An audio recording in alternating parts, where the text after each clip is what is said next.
All right, day 11, part 2. Here we're going to start unbundling this at level 1.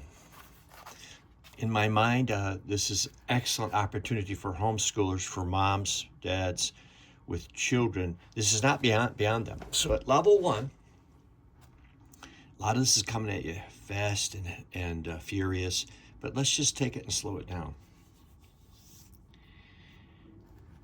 Here in this paragraph, I'll take this away. I want you to know his writings and his life. Thanks and exhortation linked. Look at what he does here. St. John of the Cross has taught them through his writings, his life, through his writings. His life has made them their model. On this occasion, I cannot fail to direct a thanks and exhortation.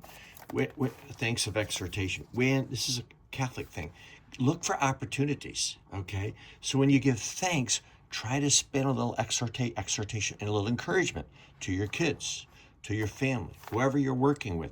We typically here work with those in the land of Catholicism that others have forgotten. So we try to work with anybody that nobody else wants. So remember, thanks and exhortation. Where do you find this in the priesthood? When the Eucharist is under attack, we teach, the church teaches the priest to, when you say the word Eucharist, say body, blood, soul, and divinity. You're using that to do an exhortation. You're not telling anybody that, but any time that there is a diminution, a darkness or a shadow, you can respond in a positive way. So someone says, I don't believe in the real presence. You don't have to do a frontal attack. Say, listen, the Eucharist is important to me. It's the body, blood, soul, and divinity. So, or this or that. So I want to let you know, that's the exhortation. That's the example. You have to use that with your kids or whoever you're working with. Thanksgiving and exhortation are linked. Apostolate and teaching. Okay, let's go on. The saint especially favored them by dedicating to them the best of his apostolate and teaching, okay? Dedicating to them. Favored them, okay? Favored the nuns. His apostolate and teaching. Know what an apostolate is and know what a teaching is. You're doing that if you're homeschooling. You know the teaching, but you should know there's a distinction there, apostolate and teaching. Your apostolate could be teaching, but there's an entire teaching of the Catholic Church about the apostolate of the laity. You should know that. So, why? Because you got these kids in the home when there's bottles and diapers. I'm going to tell you right now, it's a lot easier with bottles and diapers than when they get out in the world, when they get 17 and they get the car keys. You got them. The bottles and diapers are a lot easier than when they hit their teens. So you got a chance to work with them. And then we're going to go on to look for formation of individuals and community. You're going to form them individually. And then you're going to form the community, which is your family. But form them individually and community. Remember I talked about Joan Cruz, who also formed the greater community, her parish, the entire church, and the world. At her table, dinner table, after dinner, working on the incorruptibles. She was a Carmelite, a secular Carmelite, okay? So that's how you want to think about this. And this is he instructed them and guided them through his presence and his confession ministry. I want to talk, and then there's apostolate and teaching. He took pains to form them on an individual and community basis. You want to be action. You want to, the ability to take action. You got to do it. You teach them about that action. All right. Now we're going to go through here. I want to talk to you. The best credentials for a spiritual director: heavenly, divine, very spiritual, very experienced, and very learned. That's not very good penmanship. So remember, the little flower couldn't find anybody. This is Teresa of Lisieux. And so went to God, went to the Holy Spirit. So don't freak out. Don't stress out if you can't find somebody who is to your liking that can lead you along. But look at how you can read this. He instructed them and guided them through his presence. That's what you're doing with your family. You're present. And his confessional ministry, and doctors, lawyers, police, those who work with people Mothers and dads who work with people in an individual community basis also can talk to them about their individual needs. You know how each person is a little different. Mother Teresa of Jesus, that's the big mother, had presented to him, to their daughters, as having the best of credentials of a spiritual director. He was a heavenly and divine man, very spiritual, very experienced, and very learned. They could open their souls to him and so progress in perfection. So I want you to think in terms of progressing in perfection. And I want you to look at your pastors and look at these men. Some of them know they're not good spiritual directors. They're sacramental priests.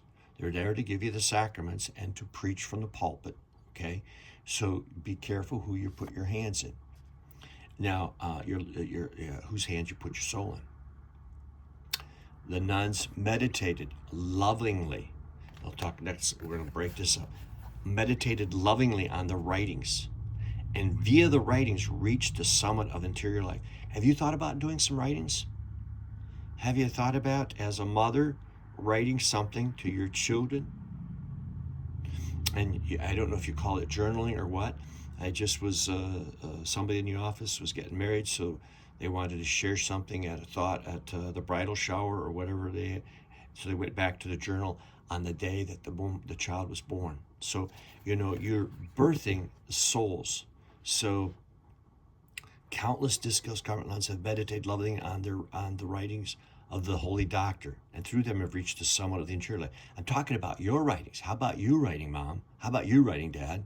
And then the kids can later, then you can do audio tapes now, I guess. They can listen to that, okay? Because you are doing a lot of work raising a family, building a community, and there we have there's an empire of injustice, a dominion of the lie that will come as a lion roaming, trying to take them away from God. Okay, so and the summit via the right reach the summit. There's no equality. We've got our pastor who's trying to tell us that just you don't have to follow the law. It's all just be nice, okay? And Father Steve's wrong on that. Just feel good. Well, those feelings can come from sources other than yourself and God. So there is a summit of interior life. It takes an effort to go up a mountain. It takes an effort to summit. It just is not. It takes action and cooperation on your part, okay? Fully committed, okay? And she talks about some of the saints, okay? Some universally known. What he's saying, some are universally known. They're saints, they're doctors of the church. So there's a lie that there's equality. There is no equality. There are people who make it to heaven, who make it to hell. There are people who are good. There are people who are bad. And you want to develop that ability, okay? So this is part 2. I went way too long on part 2. We've got to do a little bit louder there. Now continue to seek. This is the first part of this. Continue to seek with determination. That's clearly Carmelite, mother. Determination. You can have a pure love of intimacy with God. That's what you're seeking, which makes your lives so fruitful in the church. Did you understand that? As moms, even after death, your purity, it's like your wedding gown. You can go down into generations that are unborn. That's why founders and foundresses of religious orders are given special graces. You'll see that in the writings of the saints to protect their unborn vocations. So Mother Teresa of Jesus, her vocation is still protecting unborn generations, even today, and she died, 500 years ago. That's you. That's what this is about, which makes your lives so fruitful in the church. Pure love of intimacy with God. Your best gift you can give to your spouse, your children, is your commitment, your efforts to become holy. That's what that's about, okay? And it comes with there's a lot of rules and commandments of the church and commandments of God. So people come and say, just be nice. That's nonsense. That's hogwash, okay? And that's not what the church teaches. That's not what the saints teach. So that's how you become fruitful. That's how you're going to protect these kids. And that, you homeschool, you do all you can, and then you get them out in the world, and the world is just going to go at them, and you're going to prepare for them. You're going to prepare them, and that's exactly what our Father has done. When we left the Garden of Eden, where we were protected, God still protects us. We're like turtles. We take our monastery with us, and it's virtue. Virtue is how God protects us, a life of virtue. Okay? That concludes that. I've got to go into the second one. So we'll continue. This is at level 1, very basic.